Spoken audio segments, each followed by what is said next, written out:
இந்த விஷயத்தை நாம் பல திவ்யதேசங்களோட சேர்த்தே அனுபவிக்கலாம். ஏன்னா நம்ம உள்ளுக்குள்ள போறோம்னா, இந்த இடத்துல ராமர் கோயிலா இருக்கிறபடியாலே எதிர்த்தாற் போலே ஹனுமான் சேவை சாதிக்கிறார். சாதாரணமா கோவில்னு பார்த்தா கருடன் சந்நிதி தான் முன்னால் இருக்கும். ஏன் அந்த கருடனை முன்னாடி வச்சிருக்காருன்னா, பகவான் தன்னை எங்க பார்த்து கொள்ள வேணும் என்னாலும் அப்போது தன் கண்ணாடியிலே தானே பார்த்துக்கணும். நாம் இப்போ ஒருத்தரை பார்த்துக்கணும்னா கண்ணாடியில் பார்த்துக்கிறோம். அதே போல வேதமே தான் பகவானுக்கு கண்ணாடி. அவருடைய வைபவத்தை காட்டுறதுன்னா வேதங்கள் தான் காட்டும். நீங்க பெருமாள் புறப்பாடு எங்க ஆனா கூட நேர் எதிர்த்தாற் போல கண்ணாடி வச்சிருப்பாள் இல்லையோ, அதனால அவர் புறப்பாடு கண்டவழைச்சே பார்த்துட்டே வரார். அதை போலத்தான் வேதத்தை முன்னால் வைத்திருக்கிறார்கள். சுபர்ணோசி கருத்மான் என்னும் வேதாத்மா விஹகேஸ்வரஹான்னு சொல்லுவார்கள். அந்த பெருமானிடத்திலே ஓரோரிடத்திலையும் கருடன் இருந்தாலும் ஆங்காங்கு ஓரொரு திவதேசத்திலே வேறுபாடு உண்டு. சில ஊர்ல போனோம்னா கருடன் வெறும வாகனமா மட்டும் இருக்கிறது இல்லை, அவரையே தெய்வமாக கொண்டாடுகிறார்களோ இல்லையோ. கருடன்னு சொன்னா உடனே சட்டுன்னு எல்லாருக்கும் ஞாபகம் வருகிற ஊர் திருநறையூர் நாச்சியார் கோவில். ஏன்னா அந்த இடத்துல தான் கல்கருடன் எழுந்தருள் இருந்து பெருமானை தன்னுடைய தோள்களிலே சுமந்து கொண்டு எல்லாருக்கும் சேவை சாதித்து கொடுக்கிறார். உள்ளிருந்து பெருமாள் வெளியில எழுந்துருளச்சே நான் சொல்ல வேண்டாம், எல்லாருமே நீங்க சேவிச்சிருப்பீர்கள். இருந்தாலும் ஞாபகத்துக்காக தெரிவிக்கிறேன். உள்ளேந்து கருடன் முதல்ல வெளியில பிடிச்சின்னு வரச்சே 4 பேர் தான் எழுந்துருளை பண்ணிட்டு வரா. அப்புறம் அவர் பாரம் ஆய்க்கிறார், 8 பேர் எழுந்துருளை பண்றா, இன்னும் பாரம் ஆயிடுறார். 16 பேர் எழுந்துருளை பண்றா, இன்னும் பாரம் ஆய்க்கிறார். 32 பேர் எழுந்துருளை பண்றான்னா ஒரு படி ஏற தாண்ட ஆட்கள் கூடிண்டு வரா. கூடின்னு வரது ஆச்சரியம் இல்லை. இதே போல திரும்ப உள்ளுக்குள்ள எழுந்துருளை பண்றாளோ இல்லையோ, புறப்பாடெல்லாம் முடிஞ்சு நல்லா கோலாகலமா உற்சவம் முடிஞ்சுட்டு அப்புறம் நீங்க திருநெறியூரை சேவிச்சீங்கனாலே மாடமா சின்னதா வெளியில வந்துட்டே இருக்கும். இங்க ஒரு படிக்கட்டு, அங்க ஒரு படிக்கட்டு, அங்க ஒரு படிக்கட்டுன்னு இருக்கும். அப்புறம் கடைசியா உள்ள கிரகம், பெருமாள் இருக்கிற இடம் கர்ப்ப கிரகம், இந்த பக்கத்துல கருடனுடைய சன்னதி. அப்ப அங்கிருந்து வெளியில வரச்சே முதல் இடம் வெளியில வரச்சே கொஞ்சம் பேர், அடுத்த இடம் தாண்டச்சே இன்னும் கொஞ்சம் பேர், அடுத்த இடம் தாண்டச்சே இன்னும் கொஞ்சம் பேர், அப்படின்னு ஒத்தொத்தரா கூடிண்டு வருவார்கள். அதே போல உற்சவம் அறிஞ்சு பெருமாள் திரும்ப உள்ளே எழுந்துள்ளும் போது ஒத்தொத்தராக குறைந்து கொண்டே போய் 32 16 ஆயிடும், 16 8 ஆயிடும், 8 4 ஆயிடும், உள்ள கொண்டு வச்சுடுறா. அது என்னமா சுவாமி இவர் அப்படி என்ன பாரம் ஆக்கிப்பறான்னு கேட்டால், உள்ளுக்குள்ள 32 போய் அழ பண்ண முடியாது, அது நிச்சயம். அதனால உள்ளுக்குள்ள 4 பேர் தான் போக முடியுங்கிறதுக்காக அப்படி வச்சுக்கிறார். மேலே இந்த கருடன் என்னமா இப்படி ஆயிட்டார்னா, இவரை வாகனமாக பண்ணணுங்கிறதுக்காகத்தான் தச்சன் பண்ணிக்கொண்டே இருந்தார். பண்ணும்போது இவர் அப்படியே ரொம்ப நிஜஸ்வரூபமா இருந்திருக்காராம். இவருடைய கண் திறப்பாளர் இன்னைக்குமே விக்கிரகத்து நேத்திரோன்மீலனம்ங்கிறது முக்கியம். இந்த நேத்திரத்தை திறந்து விட்டோம்னா அதுல இருந்து சர்வசக்தியும் அதுக்குள்ள வந்துடும். ஆகமப்படி அதை பிரதிஷ்டை பண்ணிடுறாளோ இல்லையோ, அதை போல பண்ணின தச்சன் 6 சிற்பியோ அவர் அதை கண்ணை திறக்கறச்சே அந்த கருடன் ஆகாசத்திலேயே பறக்கிறதுக்கு ஆரம்பிச்சுட்டாராம். நெஜ கருடன் பறந்தா போலே. அதற்கப்புறம் தான் கையில வச்சுன்னு செதுக்கின்ற ஊழி அதால தட்டி அந்த கருடன் நீர் கீழ் எறும் அப்படின்னு அந்த சிற்பி வைத்திருக்கார் என்று சொல்லுவார்கள். அதனாலதான் அந்த இடத்துல கருட சேவைக்கு அவ்வளவு முக்கியத்துவம். திருநறையூர்னு சொன்னாலே கல்கருடன்கிறது முக்கியம். ஆனால் ஆண்டாள் இப்ப புள்ளரையன் கோன்னு சொல்லுகிறாளே, இதற்கு என்ன? ஆண்டாள் திருநறையூரா? ஆண்டாள் ஸ்ரீவில்லிபுத்தூர்னா, ஸ்ரீவில்லிபுத்தூர்ல கருடன் இருக்கவே தான் சொல்லிட்டு இருக்காள். ஏன்னா மற்ற எந்த இடத்துல இருக்காரோ இல்லையோ, ஒரே ஆசனத்தில் ரங்கமன்னாரும் ஆண்டாளும் கருடனும் சேர்ந்து எழுந்துருள பண்ணி இருக்கிறார்களோ இல்லையோ. அகார உகார மகாரங்கள்னு சொல்லுகிறோம். அகாரம் பகவான், உகாரம் பிராட்டி, மகாரம் ஜீவாத்மா, அவர் தான் கருடன். ஏக சிம்ஹாசனத்திலே இதை கடைசி பாசுர வியாக்கியானத்தில் அனுபவிக்கிறது வழக்கம். அணிபுதுவை பைங்கமல தண்டரியல் பட்டர்பிரான் கோத சொன்ன அணி புதுவை, சம்சாரத்துக்கே ஒரு ஆபரணத்தை போல இருக்கக்கூடிய ஸ்ரீவில்லிபுத்தூர் அணிபுதுவை. இப்ப ஸ்ரீவில்லிபுத்தூர் ஆபரணம்னா ஏன் அந்த ஊர் ஆபரணமா இருக்குன்னா, 3 பேரும் சிம்மாசனத்தில் இருக்காளோ இல்லையோ, பகவானும் இருக்கார், பிராட்டியும் இருக்கார், கருடனும் இருக்கிறார். மேலும் அந்த கருடனுடைய அம்சமாகத்தான் பெரியாழ்வார் திருவவதாரம் பண்ணினார். தன் தகப்பனார கிடைக்கிறச்செல்லாம் சொல்லிக்க மாட்டாளா ஆண்டாள்? அவருடைய தகப்பனாரை பத்தி விடாம பாடியிருக்கா. பொண்ணு தகப்பனாரை விட்டு கொடுக்கல. ஆனா பெரியாழ்வார் ஆண்டாளை பத்தி வெக்தமா பாடினாரான்னு அவர் பாடின எந்த பாட்டிலும் இல்லை. சொல்லியிருக்கார் ஒரு இடத்துல, ஒரு மகள் தன்னை உடையேன் உலகன் நிறைந்த புகழால் திருமகள் போல வளர்த்தேன் செங்கண்மால் தான் கொண்டு போனான்னு பாசுரம். ஆனா அந்த பாசுரம் மகாலட்சுமியை பெற்றெடுத்த பாசுரமே தவிர அது ஆண்டாளை பத்தியதுன்னு காணப்படவில்லை. அதனால பெரியாழ்வார் ஆண்டாளை தன்னுடைய பாசுரத்திலே வியக்தமா சொல்லலை. ஆனா ஆண்டாள் பெரியாழ்வாரை பத்தி எங்கெங்கெல்லாம் வாய்ப்பு கிடைக்குமோ அங்கெங்கெல்லாம் தெரிவித்து கொண்டு வருகிறாள். ஆக புள்ளரையன் கோயிலின் வெள்ளவெளி செங்கின் பேரரவம் கேட்டிலையோ, ஒரு திவதேசம் திருநறையூர் பார்த்தோம். ஆண்டாளுடைய ஸ்ரீவில்லிபுத்தூரிலேயே 3 பேரும் ஏகசிம்மாசனத்திலே எழுந்துருளி இருக்கிறார்கள். இதே போல கருடன் மற்றொரு ஊர்ல இருக்கார். பிரஹ்லாதன் ஒரு பக்கத்தில், கருடன் மற்றொரு பக்கத்தில் என்ன தேரெழுந்தூர் ஆமரவியப்பனுக்கு இருக்கிறார். ஒரு பக்கத்தில் பிரகலாதர் எழுந்தருளி இருக்கார், இன்னொரு பக்கத்தில் கருடன் எழுந்தருளி இருக்கார். அந்த ஊரில் ஸ்ரீதேவி பூதேவி நாச்சியாரே பெருமாள் விட்டுட்டார். மூலமூர்த்திக்கு பக்கத்திலே ஸ்ரீதேவியும் இல்லை பூதேவியும் இல்லை. ஆமருவியப்பன் தேவாதிராஜன் எம்பெருமான் எழுந்தருளி இருக்கார். அவ 2 பேர் பக்கத்திலையும் பிரகலாதனும் கருடனும். ஏனால் அந்த திவ்யதேசத்து விமானம் கருட விமானம். கருடன் ஒரு விமானத்தையும் வைரமுடியையும் எடுத்துக்கொண்டு யாருக்கு சமர்ப்பிக்கலான்னு போக, வைரமுடியை செல்லப்பிள்ளைக்கு சமர்ப்பித்து, செல்லப்பிள்ளைக்கு அது சமர்ப்பித்தாருங்கிறதுக்கும் உள்ள ஒரு கதை உண்டு. கண்ணனிடத்துல கொண்டு போய் தான் அவர் சமர்ப்பித்தார். முதல்ல திருப்பார்க்கடல் எம்பெருமான் இடத்துல போய் சமர்ப்பித்தார். இப்போ பார்க்கடல் வாசுதேவன் நான் பிறந்தாச்சு, ஏன்னா வியூக வாசுதேவன் தான் வந்து அவதாரம் பண்ணணும், நான் கண்ணனா இப்போ பிறந்திருக்கேன், அதனால் நீர் போய் கண்ணனுக்கு சமர்ப்பியும்னு சொன்னார். சரின்னு வந்து கண்ணனிடத்திலே சமர்ப்பித்தார். கண்ணனதை வாங்கினவர் நமக்கென்ன இப்போ நாம இடப்பிள்ளை, நம்ம திருவாராதன பெருமாள் செல்லப்பிள்ளை உள்ள இருக்காரே, அவருக்கு தான் இந்த கிரீட்டம் நன்னா இருக்கும் அப்படிங்கிறதுக்காக அவருக்கு சாதிச்சுட்டார். அதனால் இது திருநாராயணபுரத்தில் சாத்தப்பட்ட கிரீட்டமே அல்ல. இது பிருந்தாவனத்தில் மதுரையில் கண்ணன் இருக்கும்போது அவருடைய ஆராத்திய தெய்வம் பெருமாளுக்கு சாத்தப்பட்ட கிரீட்டம். பெருமாள் வரைச்சே திருவாபரண போட்டி கூடவே வந்துடாதா? அதனால் அங்கிருந்து மொத்த திருவாபரணங்களையும் எழுந்தருளை பண்ணிண்டு இன்னைக்கு இங்கே, அன்னைக்கு அது பொட்டியில் தான் வருது, இன்னைக்கும் பொட்டியில் தான் வருது.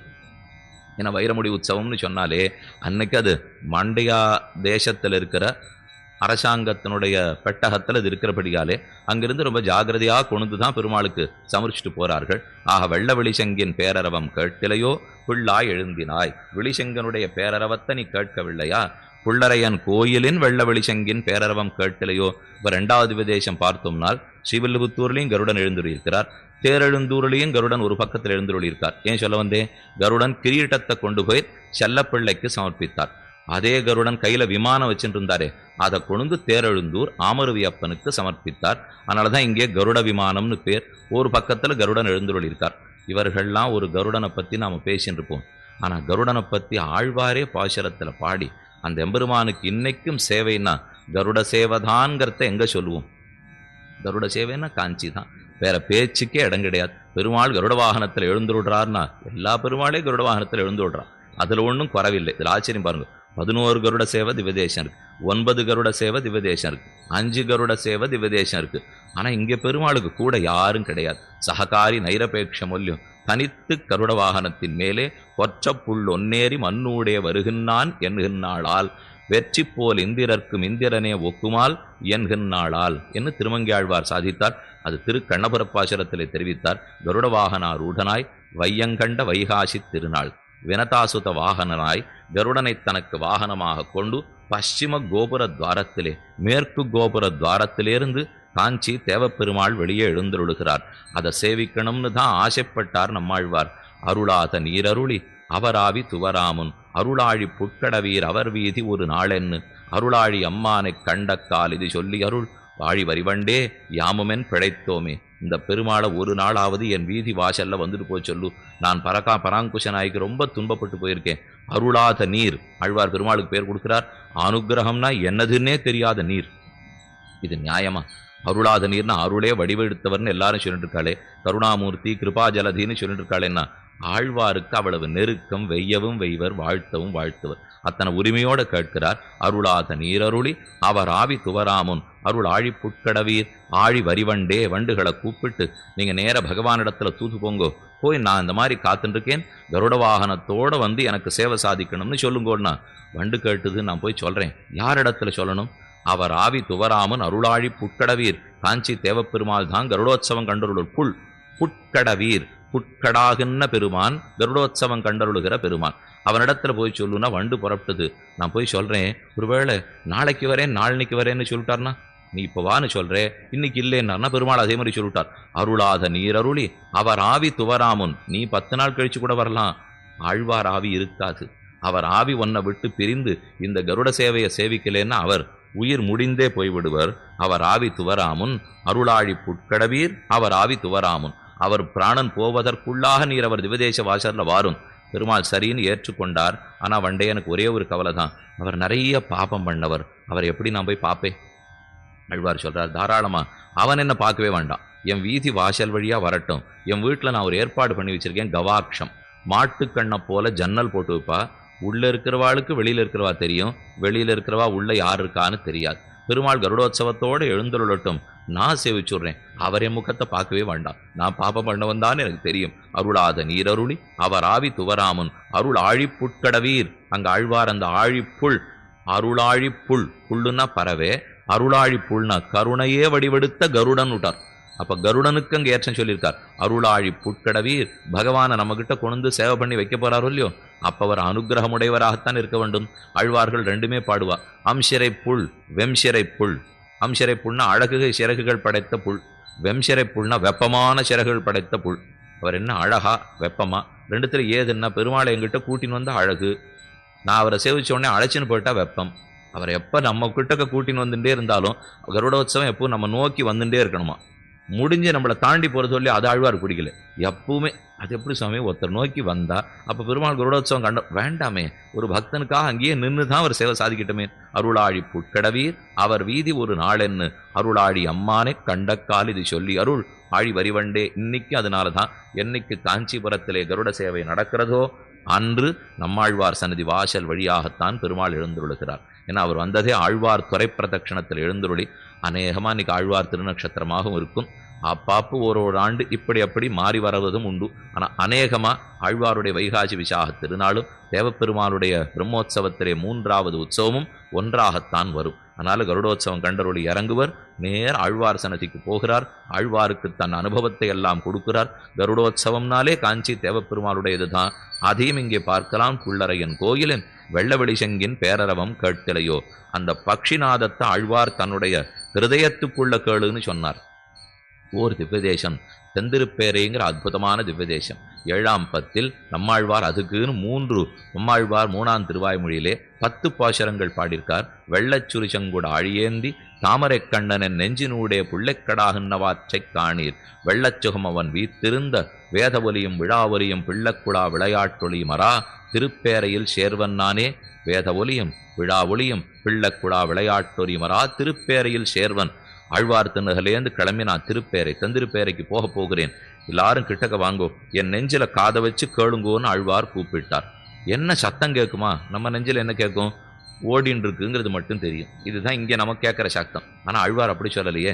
வெள்ளைச்சுருச்சங்கூட ஆழியேந்தி தாமரை கண்ணனின் நெஞ்சினூடைய புள்ளைக்கடாகுன்னவாற்றை காணீர் வெள்ளைச்சுரிச்சங்கூட ஆழியேந்தி. சங்க சக்கரங்களை பகவான் ஏந்தி கொண்டு தாமரை கண்ணன் புண்டரீகாட்சனான பகவான் என் நெஞ்சினூடே புள்ளைக்கடாகின்னவாற்றை காணீர், என்னுடைய நெஞ்சகத்துக்குள்ளே கருடோத்சவம் கண்டருளுகிறான்னார் ஆழ்வார். நெஞ்சகம் எவ்வளவு சின்ன இடம், இதில் போய் கருட சேவை என்ன, பெருமாளுக்கு ஏசல்னா பெரிய வீதி இருக்க வேண்டாமா? இப்போ சித்திர வீதியிலே குணவையாளி நடக்கிறது, ஸ்ரீரங்கத்திலே ஓஹோ நடக்கிறது. அப்போ வீதி பெருசாக இருக்கணுமே. நான் அந்த வீதி என்ன வீதி, என் நெஞ்சம்ங்கிற வீதி எவ்வளவு பெருசு தெரியுமோ. நெஞ்சமே நீழ்நகராக இருந்த என் தஞ்சனேன்னு ஆழ்வார் பாசுரம். இந்த நெஞ்சந்தான் தனக்கு இருக்கிற பெரிய வாசஸ்தானமாக பகவான் கொள்ளுகிறான். அடியார்களுடைய மனசை விட அவருக்கு பெரிய ஊர் எதுவுமே இல்லை. அவர் எதை விட்டுட்டு வந்துட்டார் தெரியுமா? தனிக்கடலே தனிச்சுடரே தனி உலகே என்னன்னு உனக்கிடமாயிருக்க என்ன உனக்குறித்தாக்கினையே.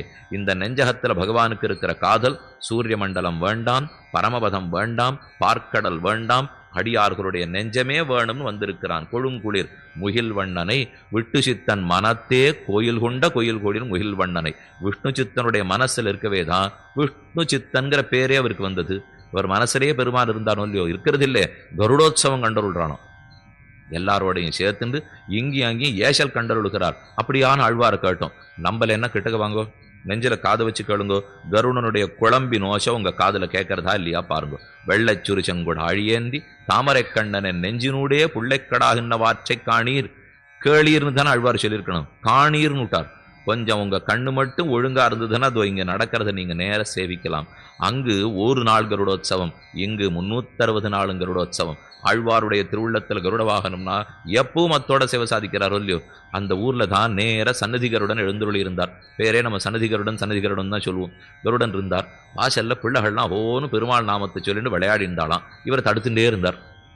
அதனால பெருமாளுக்கு சட்டுன்னு கருடா நகர்ந்து போ, நான் நேரம் அந்த பிள்ளைகளை பார்த்தாகணும் அப்படிங்கிறதுனால தான் அந்த ஊர்ல சன்னதி விலகியே இருக்கு. புள்ளைக்கடா என் சொல்லி சொல்லுகேன் அன்னமீறுகாள் வெள்ளச்சகமவன் வீத்திருந்த வேத ஒலியும் விழா ஒலியும் பிள்ளைக்குடா விளையாட்டொலி மரா திருப்பேரையில் சேர்வன் நானே. இன்னும் தெந்திருப்பேரையை பத்தி ஆங்கு தெரிவித்தார். எப்ப பிருந்தாவனத்துல நாம சேவிக்க போனாலும் ஆண்டாள் பாசுரத்தின்படி மாலாய் பிறந்த நம்பியை மாலே செய்யும் மலாளலை ஏலா பொய்குளரைப்பானை இங்கே போத கண்டீரே மேலாப்பரப்பான் வெயில் காப்பான் வெனத சிறுவன் மேலாப்பின் கீழ் வருவானை விருந்தாவனத்தே கண்டோமே. மேலாப்பறந்து வெயில் காப்பான். கண்ணன் எப்போ விளையாடுறதுக்கும் சின்ன பிள்ளை அவளா விளையாடுறதுக்கு போடுவாராம். அவர் விளையாடுறதுக்கு போனார்னு உடனே தானே கருடன் மேலே வந்துடுவாராம். மேலாப்பறந்து வெயில் காப்பான். அவருக்கு வெயில் காக்க வேண்டுமே, கொடை பிடிக்கிறாப்பிலே தன் சிறகுகளை விரித்து கொண்டு கருடன் வருகிறானான். பரந்த வெயில் காப்பான் வெனத சிறுவன் மேலாப்பின் கீழ் வருவானே. வெனத சிறுவன் கருடன். ஆச்சரியப்பட்டாள் ஆண்டாள். உலகமெல்லாம் பகவானுடைய தோள்களுக்கு கீழே அடங்கி இருக்கும்னு கேள்விப்பட்டிருக்கேன். ஆனால் இவரும் ஒருத்தர் சிறகுக்கு கீழே அடங்கி இப்போதுதான் பார்த்தேன். பகவானுக்கும் தான் மேலே சிகர வச்சுருக்கார் இல்லையோ, அவருடைய சிறகனுடைய நிழல்ல தான் பகவான் வருகிறாராம். தாசா சகா ஆசனம் வாகனம் துவஜா யஸ்யதே விதானம். இதை ஆளவந்தார் ஸ்தோத்திரத்தனத்தில் தெரிவிக்கிறார். நீதான் அவருக்கு தாசன், நீதான் ஆசனம், நீதான் வாகனம், நீதான் கொடி. கருடப்புட்கொடி சக்கரப்பட வானநாடையன் கார்முகில் வண்ணா பொருளல்லாத என்னை பொருளாக்கி அடிமை கொண்டாய் என்று நம்மாழ்வார் வானமாமல பதிகத்திலே தெரிவிக்கிறார். நான் கோவிலுக்குள்ள நுழையச்சேவே ஒரு அடையாளம் பார்ப்பேன். கருடப்புட்கொடி கருடத்வஜம் இருந்தால் உள்ளே போவேன். ஒரு சமயத்தில் எனக்கு பயமாக இருக்குது, இந்த கருடத்வஜத்தை கண்டாலே பயமாக இருக்குது. இன்னொரு சமயத்திலே கருடத்வஜத்தை பார்த்தா தான் சரி தெம்பா உள்ளே போய் சேவிக்கலாம் அப்படின்னு நினச்சின்னு வரேன். கருடப்புட்கொடி சக்கரப்பட வானநாடான்னு சாதித்தார். இதே மற்றொரு இடத்திலே கொடியார் மாட கோளூரகத்தும் புளிங்குடியும் மடியாதின்னேனி துயில்மேவி மகிழ்ந்ததுகான் அடியார் அல்லல் தவித்த அசவோ அந்நேலி படிதான் நீண்டு தாவி அசவோ பணியாயே சொல். கொடியார் மாட கோளூரகத்தும். திருக்கோளூரில் போகிறச்சே கொடியார் மாடன்னு சொன்னார். ஏது காரணம்னா திருக்கோளூர் மதுரகவி ஆழ்வாருடைய அவதார ஸ்தலம். அவரும் கருடனுடைய அம்சமாகத்தான் பிறந்தார். ஆழ்வார் திருநகரில் திருவவதாரம் பண்ணும்போது விஸ்வக்சேன அம்சமாக நம்மாழ்வார் அவதரிக்க, ஆதிசேஷ அம்சமாக திருப்புலியாழ்வார் புளிய மரம் உறங்கா புளிய மரம் அவதரிக்க, கருடனுடைய அம்சமாக மதுரகவி ஆழ்வார் அவதரிக்க. அதனால் மதுரகவிகள்னு சொன்னாலே கருட அம்சம். அதனால் ஆழ்வார் இந்த போஷரத்தில் கொடியார் மாட கோளூரகத்துன்னு ஞாபகம் வச்சுட்டே பாடியிருக்கலாமா இருக்கும். கோளூரகத்தும் புளிங்குடியும் மடியாதின்னே நீ துயில்மேவி மகிழ்ந்தது காண். நல்ல துவஜஸ்தம்பம் ஏற்றி வச்சிருக்காளோ இல்லையோ, கோவிலில் நுழையச்சே உயர்ந்த துவஜஸ்தம்பம் இருக்குது. இந்த துவஜஸ்தம்பத்தை பார்த்துட்டு எனக்கு பயமாக இருக்குன்னார் ஆழ்வார். ஏன் அது இருக்கவே தானே. வெற்றி புல் கொற்ற புல் ஒன்னேறி மண்ணோடைய வருகின்றான்னா எப்பவும் வெற்றி பெற்று கொண்டே இருப்பொருளே கருடன். பின் ஏன் நீர் பயப்பட்டீர்னான்? இதை பார்த்துட்டு நீ உள்ளதான் இருக்கேன்னு தெரிஞ்சுன்னா அசுர ராட்சசாலாம் வந்துட்டா இதை இறக்கி வச்சுட்டியான்னா அவளுக்கு அடையாளம் தெரியாது சொல்லியும். இது தேவையில்லாத பயப்படுறதுன்னு அர்த்தம். ஆழ்வாரை பொறுத்தவரை பெருமானிடத்துல எந்த பயமும் தேவையில்லை. ஆனால் எதை கேட்டாலும் இவர் பயப்படுறாரு. என்ன பய நிவர்த்தகங்களுக்கு பயப்படுகை. ஒரு பிள்ளை நன்னா சாப்பிட்டு பலவானா இருக்கான்னு சொன்னால் தாய் அதுக்கு பயப்படுவோம். இது ஒன்றும் இல்லாத இருந்திருந்தா சண்டை சச்சரவுக்கு போகாத இருந்திருப்பான். இப்போ இப்படி இருக்கிறதுனால எங்கேயா 4 சண்டையை போய் இழுத்துன்னு வந்துட்டானான்னு பயப்படுறாளோ இல்லையோ. அப்போ பலவானா இருந்தால் சரி, அப்போ ஒன்றுமே இல்லை. ரொம்ப எளிவனா இருக்காருன்னு சொன்னால் எங்கேயானு அடிபட்டு வந்துடுப்பாரான்னு பயம். அப்போ இப்படி இருந்தாலும் பயம், அப்படி இருந்தாலும் பயம்னா ஆழ்வார் அப்படித்தான் பகவானிடத்துல இப்போ பயப்படுகிறார். கருடனை ஏற்றி வச்சிருந்தீர்னா பயம், ஏன்னா யாரானு அவசர ராட்சசால் பார்த்துன்னு வந்துட போறாளேன்னு. இறக்கி வச்சுட்டீர்னா பயம், நீ தான் பரமபுருஷன்னு தெரியாமல் ஒத்துருமே உள்ள வராது இருந்துட போறாளேன்னு. அப்போ எப்படித்தான் செய்யறது பகவானுக்கு? இப்போ ஆழ்வாரிடத்துல பகவான் சொன்னார், வாஸ்தவம் நீர் உமக்கு எத்தனை நினைத்தாலும் பயப்படுகிறீர், பய நிவர்த்தகங்களுக்கு பயப்படுகிறீர். அதனால தான் ஆழ்வார்களுக்கு அனுபவத்தை பெருமாள் தனியாக வச்சுட்டார். மற்ற பேர் அனுபவத்துக்கு அதற்கு சம்பந்தமே இருக்காது. ஒரு அவதாரத்தை ஆழ்வார் பாடுறாருன்னா அதில் இருக்கிற சேஷ்டித்தத்தை எந்த வரிசையிலையும் அவர் பாடமாட்டார். எந்த சேஷ்டித்தத்தை எங்கே வேணா பாடுவார். அவதாரத்தையே வரிசையாக கூட பாடமாட்டார். புராணத்தையும் இதிகாசத்தையும் பார்த்தோம்னா தான் ஓரளவு சரித்திர சான்றுகள்லாம் கிடைக்கும். ஆழ்வார் பாசுரத்தை வச்சுன்னு இது காலம் சரித்திரம் எந்த மன்னன் இதெல்லாம் ஆராய்ச்சி பண்ணுறதுக்கு போனோம். அவர் எதை வேணா எங்கே வேணா பாடுவார்.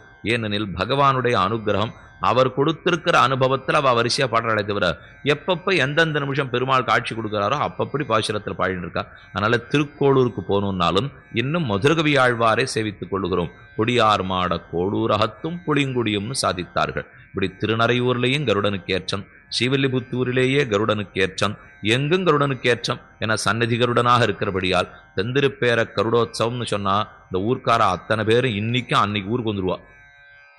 தேசமா எங்கெங்கே 10,000 மைல் கன்னடம் இருந்தால் கூட சரி, எல்லாரும் இந்த தெந்திருப்பேர கருடோத்சவங்கிற அன்னைக்கு சரியாக திரும்பி வந்துருந்துருவார்கள். அது அந்த திவ்யதேசத்து பெருமானுடைய கருடோத்சவத்துக்கு ஏற்றம். இந்த கருடனோடையே சேவை சாதிக்கிறாரே, இதுக்குன்னு பெருமாள் ஆங்காங்கு போய் சேவிச்சவாளுக்கு சேவை சாதிச்சு ஆச்சரியம் இல்லை. இந்த கருடனோட கூட தாம் போய் ஒரு இடத்துக்கு சேவை சாய்ச்சார். இதெல்லாம் நாம போய் சேவிச்சுட்டு இருக்கோம். இப்போ காஞ்சிபுரத்தில் கருட சேவை சேவிக்கணும்னா நாம போய் சேவிக்கணும். 9 திருப்பதி கருட சேவை, நவ திருப்பதி நாம போகணும். திருநாங்கூர் திவதேச கருட சேவை நாம போகணும். நாம் போக மாட்டாமல் இருக்க பெருமானே நமக்கு கருட வாகனத்தோட வந்திருக்கிறார்னா வருகிறார். ஓடும் புள்ளுன்னேரின்னு பாசுரம். ஓடி ஓடி நம்மிடத்திலே வருகிறானாம் பகவான். மண்ணூடே வருகின்றான் என்கின்றாளால் அந்தந்த இடத்துக்கு போய்த்தான் சேவை சாதிக்கிறார். என்ன ஒன்னு விபவாவதார காலத்திலே ஹரிங்கிற திருநாமத்தோடே கஜேந்திரனுக்காக அவன் இருந்த இடத்தே ஓடி போய் ரட்சித்தான். அதுதான் கருட வாகனத்தோடு அவர் சென்றது. மீனமர் பொய்கை நான்மலர் கொய்வான் வேட்கையினோடு சென்னெழிந்து தானமர் வேழங் கையெடுத்தலர கரா அதன் காலினை கதுவ ஆனையின் துயரத்தீர புள்ளூர்ந்து சென்னு நின்று ஆழி தொட்டானை தேனமர சோலை மாடமாமையிலே திருவல்லிக்கேணி கண்டேனே. ஆனையின் துயரந்தீர புள்ளூர்ந்தான், பக்ஷி ஊர்ந்து செய்திருக்கிறான். பறவை அறையா நீ என்னை கை கொண்ட பின் பெரியாழ்வார் பாசுரத்தில் தெரிவிக்கிறார். பறவை அறையா, பறவைகளுக்கு தலைவனாக இருக்கக்கூடியவனே பகவன்னு கருடவாகனாரூடனான பெருமானே, நீ என்னை கை கொண்டவன். நீ எப்ப எனக்கு அடியவன் பெரியாழ்வார்னு சொன்னியோ அன்னிலிருந்து தான் எனக்கு நன்மை ஏற்பட்டது. அது வரைக்கும் அக்கறை என்னும் அனர்த்த கடக்குள் அழிந்தி கிடந்தேன். உன் பேருளால் இக்கரையேறி இறைத்திருந்தேன். அது வரைக்கும் சம்சாரம் என்னும் சாகரத்தில் மூழ்கியிருந்தேன். நீ கருட வாகனாரூடனா வந்து அப்படி கைப்பிடிச்சு தூக்கின பார். அன்னிலேருந்தா இந்த சாகரத்திலேருந்து வெளியிலேயே வந்தேன். அந்த கருடனோடே வந்தே என்னை எப்போதும் ரட்சிப்பாய் என்று தெரிவித்தார். நாள ஆபத்து காலத்திலே கருடன் பேர்ல ஆரோகணித்துத்தான் ஓடோடி வந்து கஜேந்திரனை ரட்சித்தான். அது இருக்கட்டும், புராண கதை கேட்டுப்பட்டிருக்கிறோம், வாசித்திருக்கிறோம். ஆனால் இந்த கலியுகத்திலே இது ஏற்கனவே நடந்திருக்கிறது. கிருதயுகத்திலே கஜேந்திராழ்வானுக்காக போய் சேவை சாத்தியது. ஆனால் இந்த கலியுகத்திலையும் பெருமாள் ஓடி வரார். இதே கருட வாகனத்தோட காஞ்சி தேவப்பெருமாள் சேவைன்னு சொன்னேன்னு இல்லையோ, அவர் அந்த மேற்கு கோபுர துவாரத்துக்கு வருவார். வந்த உடனே 2 கொடையை வச்சு பெருமாளை மறைச்சிருவா. ஒரு நிமிஷம் அவர் யாருக்கும் சேவை சாதிக்க மாட்டார். இந்த ஒரு நிமிஷம் கழிச்சு கொடையை எடுத்துட்டு ஆரத்தி பண்ணிட்டு பெருமாள் கிளம்பி விடுறார். எங்கே போயிட்டார் பெருமாள் அந்த சமயத்துக்கு? ஏன் திடீர்னு வெளியில் வந்த உடனே கொடையை வச்சு மறைக்கிறார்னா அது தொட்டையாச்சாரிய சுவாமி சேவை. சோழசிம்மபுரத்திலே தொட்டையாரியருங்க மகாரியர் ஸ்ரீனிவாச மகாகுரு திருநாமம். அந்த சுவாமி எழுந்துருளி இருந்தார். ஆண்டுதோறும் காஞ்சிபுரத்துக்கு வருவர். சண்டமாருத வேதாந்த விஜயாசி சொசுக்திபிகி வேதாந்த ரக்ஷகாயாஸ்து மகாச்சாரியாய மங்களம். மகாச்சாரியன் அவருக்கு திருநாமம். ஸ்ரீனிவாச மகாகுரு. இன்னைக்கு நீங்க சோழசிம்மபுரத்துக்கு போனீங்கன்னா உள்ளுக்குள்ள அந்த சுவாமியினுடைய திவ்யமங்கல விக்கிரகத்தையே சேவித்துக் கொள்ளலாம். இன்னைக்கு சிதம்பரத்துல கோயில் பிரதிஷ்டையாகி நன்னா நடந்துருக்கு நாள் அந்த சுவாமி பார்த்து நடத்தி வைத்தது. சுதர்சன உபாசகர். சுதர்சன ஆழ்வானுடைய அத்தனை சக்தியும் அவரிடத்துல இருந்தது. அவர் புறப்பட்டு நடந்து போறச்சே முன்னாடியே சுதர்சன ஆழ்வார் போயிட்டே இருப்பாராம். அப்பேற்பட்ட மகாச்சாரியர் அவர் தான் சண்டமாருத்தம்னு ஒரு வியாக்கியானம் பண்ணியிருக்கார். வேதாந்த தேசிகன் சததூஷணின்னு ரொம்ப அற்புத கிரந்தம் சாதித்தார். சததூஷினா 100 தூஷணங்கள். வேற்று மதத்தில் என்னென்ன தப்பா அவர்கள் சொல்றார்கள், எப்படி விசிஷ்டாத்வைத ஸ்ரீவைஷ்ணவ சித்தாந்தம் உயர்ந்ததுங்கிறதுக்காக 100 தூஷணங்கள் எழுதினார். இன்னைக்கு 66 தான் கிடைக்கிறது, 34 கிடைக்கல. ரொம்ப வருத்தமாக ஒருத்தர் கேட்டா, சுவாமி 34 இல்லையாமே. 66 வாசிச்சுட்டு வரும், அப்புறம் 34 எங்க இருக்குன்னு தேடிக்கலாம். 6 தெரியல, அப்புறம் என்ன 66க்கு போறது, மிச்சம் இருக்கிறதுக்கு நம்ம தேடின்னு போறது. இருப்பதை முதல்ல பாதுகாத்து அதை வாசித்து நாம ரட்சிக்க வேணும். ஆகையாலே அந்த சுவாமி எழுதின தேசிகன் எழுதியிருக்கிற சததூஷணிக்கு இவர் தான் வியாக்கியானம் பண்ணார். சண்டமாருத்தம்னு வியாக்கியானம். சண்டமாருத்தம் சூறாவளி காற்று. அந்த காற்று அடித்ததினால் ஆங்காங்க இருக்கிற குப்பை சத்து அத்தனை காணப்படும் இல்லையோ, அதை போல வேற்று மதத்து வாதங்கள் அத்தனை எங்க இருக்குன்னே தெரியாமல் ஒளிந்து போய்விடும். ஆனா என்ன கட்டம்னா, இன்னைக்கு அந்த கிரந்தத்தை வாசிச்சு படிக்கணும்னு சொன்னா ஆள் கிடையாது. சததூஷணி வாசிக்கிறதுக்கு ஆள் இல்லை. ரொம்ப சில பேர் ஒரு உண்டாகில் எங்கெங்கோ இருக்கலாம், அதையும் வாசிக்கிறதுக்கு ஆள் இல்லை. இப்போ சண்டமாருத்தம் வியாக்கியானம் வாசிக்கிறதுக்கு இல்லை. பஞ்ச விஜயம் அப்படின்னு 5 விஜயம், வெற்றி வெற்றி சம்பிரதாயத்துக்கு வெற்றின்னு ரொம்ப கரடுமுரடான கிரந்தங்கள். இதெல்லாம் அந்த சுவாமி தான் பண்ணியிருக்கிறார். இன்றும் அந்த சுவாமியினுடைய வம்சத்தவர்கள் ஆச்சாரிய பீடத்தை அலங்கரித்து கொண்டு சோழசிம்மபுரத்திலே எழுந்தருளி உள்ளார்கள். எதுக்கு சொல்றேன்னா, அவர் 16ஆம் நூற்றாண்டுல வாழ்ந்திருந்தவர். ஓரொரு நாளும் ஓரொரு வருஷமும் கருட சேவை நடக்கிறச்சே காஞ்சிபுரத்துக்கு போவர், தேவப்பெருமாளை சேவிப்பர், திருப்தியா வந்துடுவார். ஆனா அந்த வருஷம் போக முடியல. அவர் திருமேனியில நோவு சாத்தினுட்டார். உடம்பு சரியில்லை. பெரியோர்களுக்கு உடம்பு சரியில்லைன்னா அப்படி சொல்லக்கூடாது. திருமேனியில் நோவு சாத்தி கொண்டிருக்கிறார். அவர் உள்ள தூங்கிட்டு இருக்காருன்னா திருக்கண் வளர்ந்தருளுகிறார்னுவா. சுவாமி போய் தூங்குவாரா? நம்மெல்லாம் தான் தூங்கலாம். ஆனா சுவாமியா இருந்தா திருக்கண் வளர்ந்தருள்வர். நமக்குன்னா ஜுரம் வரும். சுவாமியா இருந்தா நோவு சாத்தி கொள்ளுவர். அவர் எப்படி சங்கிலி சால்வை சாத்திக்கிறாரோ அதை போல நோவும் சாத்தி கொள்ளுவர் உயர்ந்தவர்களும். ஆனால் அவருக்கு இப்போ நீங்கள் திருமேனி பாங்கில்லே, அவரால் காஞ்சி தேவப்பெருமாளை சேவிக்கிறதுக்கு போக முடியல. மிக உயர்ந்த மலைக்கு கீழே கட்டிகாச்சலம்னு மலைக்கு பேர், சோழசம்பவ மலைக்கு கட்டிகா அச்சலம். கட்டிகா ஒரு நாழிகை பொழுது, அச்சலம் அசையாது இருக்கக்கூடிய மலை. ஒரு நாழிகை பொழுது அசையாமல் இருக்கிற அந்த மலையிலே நாம் நின்னோம்னால் நம் பாபங்கள் அத்தனை அசைந்து விலகி போய்விடும். இது கட்டிகா ஒரு நாழிகை. ஆனா அனாதி காலமா நம்மளிடத்துல பாபங்கள் ஒட்டின்னு இருக்கோல்லையோ, யோக நரசிம்ம சுவாமியை சேவித்து கீழே அக்காரக்கனி உற்சவமூர்த்தி பக்தோச்சிதன் அந்த எம்பெருமானையும் சேவித்து வந்தோம்னால் பாபங்கள் அழைத்து மகாலும். அவ்வெம்பெருமானை சேவிக்கிறதுக்கு முன்னாடி குளத்துல நீராடிட்டு போறோம் இல்லையோ, இந்த குளத்தையும் சேர்த்து திருமங்கையாழ்வார் பாடி வைத்தார். மிக்கானை மறையாய் விரிந்த விளக்கை என்னுள் புக்கானை புகழ்சேர் பொலிகின்ற பொன்மலையை தக்கானை கடிகைத்தடன் குன்னின் மிசையிருந்த அக்கார கனியை அடைந்துய்ந்து போனேன். தக்கான் பகவான் தான் எல்லா பெருமகளுக்கும் தக்கான். மிக்கான் எல்லாத்த காட்டிலும் உயர்ந்தவன். இந்த தக்கான்கிறத இன்னைக்கும் தக்காங்குளம் தக்காங்குளம்னு அது சொல்லுவார்கள். அவர் தக்கான், ஆழ்வார்கள் பக்திக்கு தக்கான், ஆச்சாரியர்களுடைய பாசுரங்களுக்கு தக்கான், கருடோத்சவத்துக்கு தக்கான். ஆக எம்பெருமான் தக்கான். அந்த தக்கானுக்கு தக்க குளம் எது? அவன் பெருமை குறையாமல் இருக்கக்கூடிய தக்காங்குளம். தக்காங்குளத்துல தீர்த்தம் ஆடிவிட்டு கார்த்தால போக வேண்டியவர் போக முடியல, நின்றுட்டே இருக்கார் அங்கேயே. இங்கே நின்றார்னா பெருமாளுக்கு அங்கே நடக்கிறது. காஞ்சிபுரத்தில் கருடோத்சவம் எடுத்து இவர் ஒத்தர் வராத்துக்காக உற்சவம் நின்று போயிடுமா? ஓஹோன்னு உற்சவம் நடக்கிறது. பெருமாளும் வாசப்படி கதவை திறந்து வெளியில் வந்துட்டார். மக்கள் அலமோதின்று சேவிக்கிறதுக்கு காத்துட்டு இருக்கார். வெளியில் வந்த உடனே தேவப்பெருமாள் ஒரு தடவை இப்படி சுற்றி முற்றியும் பார்ப்பறான். அந்தந்த வருஷத்தில் அவவா வர வேண்டியவெல்லாம் வந்துட்டாளா, எல்லாரும் சரியா இருக்காளோ இல்லையோ, ஆறானும் இல்லைன்னா சட்டுன்னு அவர் கண்ணில் போட்டுடும். ஓ இன்னார் வரல போல் இருக்கே, வருஷா வருஷம் வந்துட்டு இருந்தாளேன்னா அது தெரியும் பெருமாளுக்கு. நாம் ஒரு உற்சவத்துக்கு வருஷா வருஷம் போய் சேவிச்சுட்டு இருக்கோம்னா அந்த வருஷம் வரலைன்னா என்ன இப்போ எத்தனையோ பேர் இருப்பான்னு நினைக்கவே கூடாது. இது மொத்தத்தையும் பாலை குத்திட்டு ஒரு சொம்பு தீர்த்தம் நான் குத்தினா என்னன்னு ஒரு ராஜாட்ட கேட்டோம் பாருங்க, அந்த மாதிரி ஆயிடுது. என்ன யார் போகலைன்னாலும் அவருக்கு சரியா அடையாளம் தெரியும். மேலும் உள்ளத்துல நினைச்சுப்பார், ஏன் வருஷா வருஷம் வந்து சேவிச்சிருந்தவர் இந்த வருஷம் வராமல் இருந்துட்டான்னு தோணுகிறதோ இல்லையோ. பக்த பிருந்த கட்டாட்சத்துக்குத்தான் எம்பெருமான். எத்தனைக்கெத்தனை கூட்டம் வருதோ ஆழ்கண்ட சமுத்திரத்தை போலே பகவான். ஆள் நிறையா கொண்ட பருவ காலம், பௌர்ணமி அமாவாசையெல்லாம் அலை நிறையா இருக்கும் இல்லையோ. ஆள் நிறையா வந்ததுன்னா அலை நிறையா இருக்கும்னு அர்த்தம். நல்ல பருவ காலங்களில் தீண்டக்கூடாது. பௌர்ணமி அமாவாசையெல்லாம் இருந்தால் சமுத்திர ஸ்நானம் பண்ணக்கூடாதுங்கிறா. ஏன் சொல்றார்கள்னா அலை அதிகமாக இருக்குங்கிறதுக்காக. ஆளும் கூட வரும், அலையும் அதிகமாக இருக்கும். அதனால ஜாக்கிரதையா இருக்கணும்னா இங்கே நமக்கு தெரிஞ்சிருக்கிற சமுத்திரம் பகவான்கிற சமுத்திரம். சமுத்திரைவ காம்பீர்யே. அப்போ இவர் எப்படி அலையறிஞ்சு சந்தோஷப்படுவார்?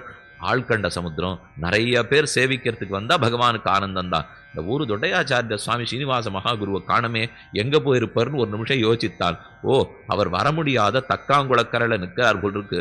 வருஷா வருஷம் சேவிச்சிருந்தார். அந்த மகாச்சாரியருக்கு நாம் சேவை சாதிக்கணும் அப்படிங்கிறதுக்காக பெருமாள் திருவுள்ளத்தில் கொண்டு தன்னை சட்டுன்னு அந்த இடத்துல மறைச்சு விட்டா காணும். மக்கள்லாம் விதிர்த்து எங்கே கருட வாகனாருடன் பெருமாளை காணுமேனா இல்லை. 2 நிமிஷம் ஆச்சு, 5 நிமிஷம் ஆச்சு. இங்கிருந்த அதே கருட நடத்திலே கடுக பறந்து போய் வெகு சீக்கிரமாக தக்கான்குளக்கரைக்கு போய் அவருக்கு சேவை சாதிச்சுட்டு, நன்னா சேவிச்சீரா, திருப்தியா, புறப்பு போறேன் அப்படின்னு சொல்லி திரும்ப மேற்கு கோபுர துவாரத்துக்கு வந்து இன்றும் உற்சவம் கண்டருடுகிறான். அந்த ஐதிஹ்யத்தை தான் இன்னைக்கு அந்த இடத்துல நடத்துறார்கள். ஏன்னா பெருமாள் கருடோத்சவம் கண்டருளி வெளியில வந்த உடனே கொடையை போட்டு மறைச்சுடுறாளேன்னா அந்த நிமிஷம் அவர் சோழங்கிபுரத்துக்கு போயிட்டார் அப்படின்னு அர்த்தம். அங்கே போய்விட்டு திரும்பி வந்து தான் சேவை சாதிக்கிறான் எம்பெருமான். இன்னைக்கு நீங்கள் சோழங்கிபுரத்துக்கு போனீங்கனாலும் அவர் எந்த இடத்துல நின்றுண்டு அந்த பெருமாளை சேவிச்சாரோ அந்த இடத்துல அந்த விக்கிரகம் எழுந்துருளை பண்ணியிருக்கா. தொடையாச்சாரிய சுவாமி எழுந்துருளி இருக்கார். பக்கத்தில் கருட வாகனத்தோட பெருமாள் வரதராஜ பெருமானும் எழுந்துருளி இருக்கிறார். அவசியம் அதை சேவிச்சுட்டு வந்துடனா அந்த ஒரு இடத்துல என்ன நடந்துட போறதுனால் ஒரு பக்தனுக்கு எப்படியும் ஏங்கி வருகிறான்கிற முக்கியத்துவம் அதுதான் அங்கே விஷயமே. தவிர ஒரு கல் வச்சிருக்கோம் அவ்வளவுதான். பல இடத்துல நம்ம வடக்கெல்லாம் போவோம், ஒன்றுமே இல்லை, ஒரே அழுக்காக இருக்கும், சாக்கடை ஜலமாக ஓடிட்டு இருக்கும், ஒன்றும் இருக்காது, காயத்தை குப்பையாக போட்டிருப்பா. அது நம்ம கண்ணில் பட்டுன்னு இருந்ததுன்னா அப்போ நம்மகிட்ட இருக்கிற மொத்த குற்றமும் பகவான் கண்ணில் பட்டுட்டே இருக்குமே. அது மட்டும் வேண்டான்னு சொல்கிறோம் இல்லையோ. எங்கிட்ட இருக்கிற குற்றங்கள்லாம் உங்க கண்ணில் படக்கூடாது, ஆனால் எங்கிட்ட இருக்கிற நல்லத்தையே கொள். ஆழ்வார் பிரார்த்தித்தார், செய்த குற்றம் நற்றமாகவே கொள் ஞாலநாதனே